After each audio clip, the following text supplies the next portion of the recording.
దాచుకున్న చెమ్మ నాకే తెలుసు.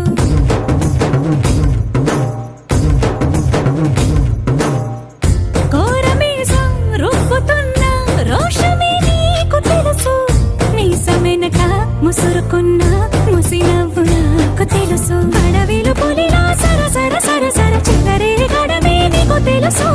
అలసిన రాత్రి ఒడిలో చేరి కలవాచడమే శ్రీవల్లికి తెలుసు.